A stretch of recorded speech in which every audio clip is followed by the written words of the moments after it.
Hello everyone and welcome to yet another riveting video created by yours truly, Michael Reichert. In this video, I'm going to highlight the tool TedEd. We know TED from their amazing talks, their thought-provoking talks. They also have this educational arm that allows teachers to add any video and customize it to prepare a lesson that would fit their students' needs. So that's the tool I'll be talking about today. Most notably, use of video to remove direct instruction. We've talked about before as flipped learning.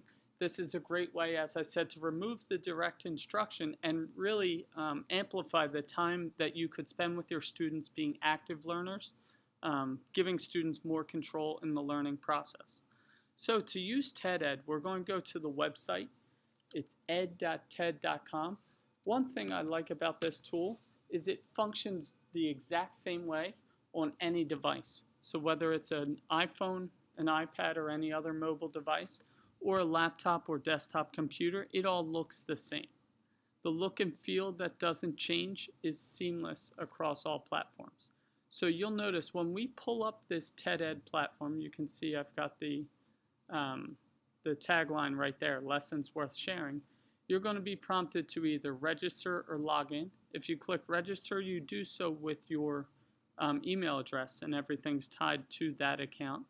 I'm going to go ahead and log in. That way you can see that, hello Michael, this is your stuff. I am logged in. You've got many options, all of which can be customized in settings, just from a teacher perspective. Your students have those options as well. So one of the coolest things I've seen in my time using TedEd is a teacher who actually asked their students to create instructional videos and run those through the TedEd lesson creator, thus creating review videos for a final exam. Trying to highlight a couple things here that I think might be most relevant to all of us. They come across the top in that red banner. We have two ways essentially to search up lessons. We can look either in lessons themselves or in series. Series is an excellent approach because it groups lessons regardless of the tagged content matter, and I'll talk about that in a second. It groups them into applicable themes. So let's go into math in real life. Math in real life, as you see, has uploaded a bunch of videos and TedEd lessons. Look, this one's been viewed almost 7 million times in how various lessons can be used to solve math concepts. So that's one option, is looking by theme in essence. If we go into lessons gives you a more robust sort of search feature. You do have this search. You can also sort, but you can filter. What I like the best is that you can filter by many different applicable tags and filters and so on and so forth.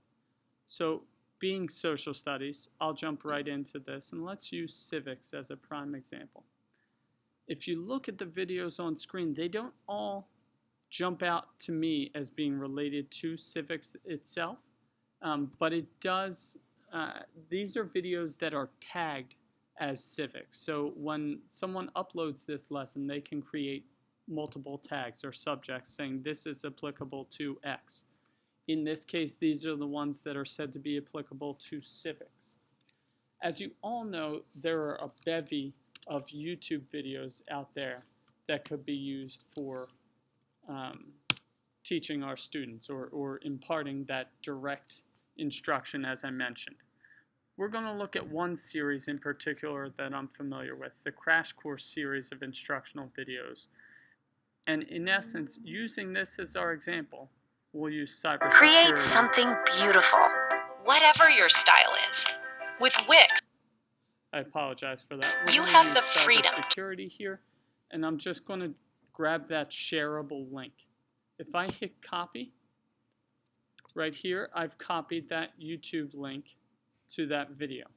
So if I don't like what I've got in my options in terms of lessons or series, I'm actually going to create my own lesson. This banner is the banner you've seen no matter which section we've been in.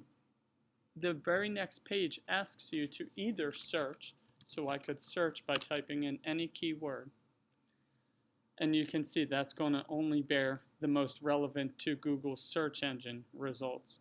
Or if I know the exact video that I want to use, I'm going to grab that link like I just demonstrated.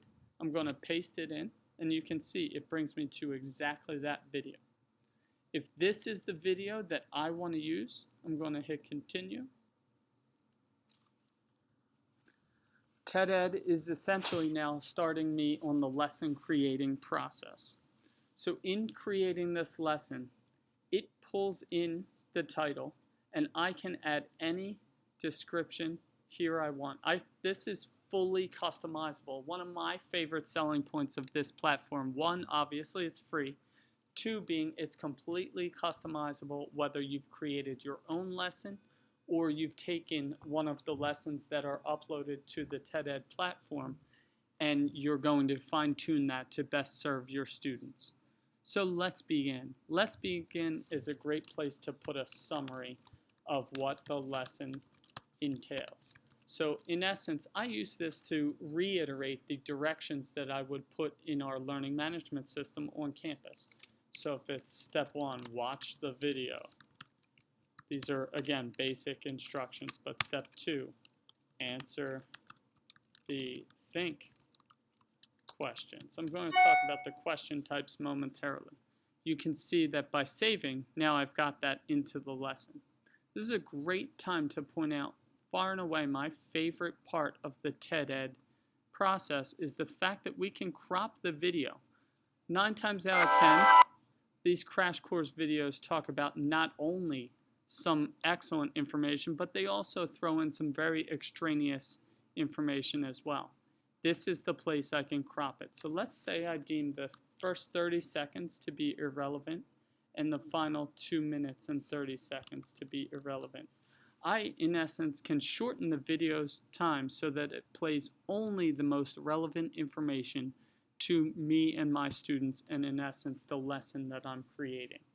So now I've cropped my video and I've added my instructions. Ultimately now, let's talk about some of the prompts here. Think, that's the objective-based questions. So for me, that's largely multiple choice and some true-false questions. You'll see this momentarily when I create your lesson.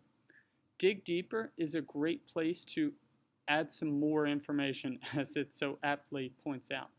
You can embed links and pictures. You can also embed sort of things to think about. So essential questions, big ideas, but then also some discussion questions for the upcoming class. And then TedEd does have the feature to add a discussion prompt. That's up to you if you want to use it, although I recommend to not use it simply because it would be confused by our students with the discussion posted on campus. And finally is a great place to add exactly what it tells you to, add your closing thoughts. Most of the time when I create my lessons, I add the video and I embed the think questions. So you can see in the think questions I've got 2 options, multiple choice or open answer. So by multiple choice, you enter the question, then you enter the possible answers. The last thing you have to do is choose which one is correct. Correct answer. Oops, my spelling's off in this video. One of the things I like the best is that you can delete and add answers as needed, so it's not set to be always 4 multiple choices. You can add up to countless, or you can delete so there's only 2. And you can add video hints. So let's say this happens about 15 seconds into my video, or 45 total seconds in, and it shows you that so that you don't have to do the guesswork on the spot. So in essence, I've added my question. I would add typically 5 because my homework assignments count for 5 points, so in essence 1 point per correctly answered question. And ultimately, to publish, I hit the button that says publish. I know it's publishing because it now brings me to this push page saying my lesson's been successfully published.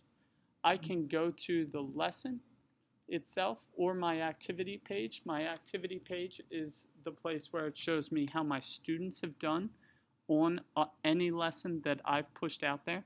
The beauty of that is when students respond to your lesson, everything's tied to their account. So I always require my students to be logged into their accounts. They create accounts using their school issued email and relevant password. And then in essence, you hit share and you add that link to the assignment that you've posted in on campus. So that concludes kind of wrapping up the walkthrough. One thing I do want you to think about for our time together on Thursday is ways that you can add this into your specific content area. So I mentioned the lofty goal of having students create instructional videos. Again, that can be obviously applied to any area, any content area. But ultimately, because of the flexibility and versatility of the TedEd platform, anything that's on YouTube or anything that creates a video, in essence, you could create your own content, can be added, can be uploaded, and therefore can be used by TedEd. This is a very rich, very versatile platform, as I've kind of highlighted here for you. I'm happy to talk through any questions you may have, but for now, thank you.